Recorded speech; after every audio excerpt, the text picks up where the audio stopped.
Hi guys, welcome to my channel again. তো দেখো, চলে এসছে নতুন আরেকটা ভিডিও নিয়ে। তো আজকের এই ভিডিওটাতে আমরা আলোচনা করব মূলত অঙ্গনওয়াড়ি এবং আশা কর্মীদেরকে নিয়ে। তো বিশেষ করে তোমরা জানো যে লোকসভা ভোট কিন্তু কমপ্লিট হয়েছে এবং সরকার গঠনও কিন্তু করানো হয়েছে।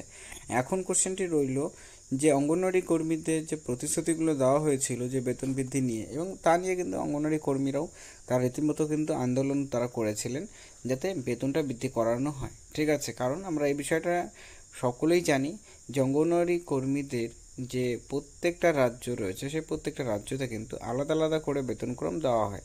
মানে কোনো রাজ্য এমনও রয়েছে যেখানে মনে করো 7,000 টাকা করে কর্মীরা পাচ্ছেন, এবং এমন রাজ্য রয়েছে যেখানে কর্মীরা 14,000 টাকা করেও পাচ্ছেন। তো এই যে একটা ডিফারেন্স, এটা কিন্তু আমরা দেখতে পাচ্ছি। তো সেই ক্ষেত্রে অঙ্গনওয়াড়ি কর্মীদের নতুন করে বেতনক্রম তৈরি করা এবং সেই বেতনক্রম অনুযায়ী কর্মীদের বেতনক্রম দেওয়া, এটা নিয়ে লেটেস্ট একটা আপডেট উঠে আসছে, যে আপডেটটা তোমাদের সাথে ভিডিওতে আলোচনা করব।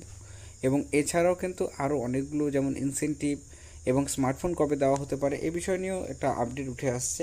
যে আপডেটগুলোকে আমরা ভিডিওতে শেয়ার করব। তো অবশ্যই ভিডিওটি শেষ পর্যন্ত দেখবে এবং দেখার পর যদি ভিডিও ভালো লাগে লাইক করবে, চ্যানেল নতুন থেকে চ্যানেলটিকে সাবস্ক্রাইব করবে।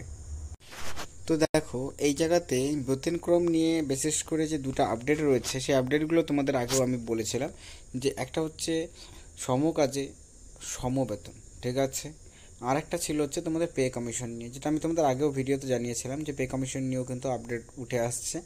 এবং পে কমিশন বলতে কি, যে পে কমিশন বসলে পরে কিন্তু অটোমেটিক্যালি কর্মীদের, মানে পে কমিশন বসা মানেই হচ্ছে কর্মীদের অটোমেটিক্যালি মানে এখন যে পোস্টে রয়েছে বা অ্যাজ এ কন্ট্রাকচুয়াল বেসিসে চুক্তিভিত্তিক কর্মী হিসাবে, তো সেক্ষেত্রে সরাসরি কিন্তু পার্মানেন্ট, মানে পার্মানেন্ট হলে পরেই কিন্তু কর্মীদের পে কমিশনটা বসানো হয়। এবং এই ক্ষেত্রে একটা নর্মাল যে স্টাফ, আমরা জানি যে 18 থেকে 21 হাজার টাকা স্টার্টিং স্যালারি তারা পেয়ে থাকেন। তো সেই ক্ষেত্রে অঙ্গনওয়াড়ি কর্মীদেরকে যদি পে কমিশনের আন্ডারে নিয়ে আসা হয়, তাহলে কিন্তু এটা একটা উল্লেখযোগ্য একটা গুরুত্বপূর্ণ একটা স্টেপ হয়ে যাবে অঙ্গনওয়াড়ি কর্মীদের জন্য। কারণ অঙ্গনওয়াড়ি কর্মীদের রীতিমতো যেভাবে করে কাজ করতে হচ্ছে এবং সেই কাজের তুলনায় কর্মীদের যে অনারিয়ামটা দেওয়া হয়ে থাকে সেটা খুবই মার্জিনাল, আমরা অবশ্যই জানি এটা নিয়ে।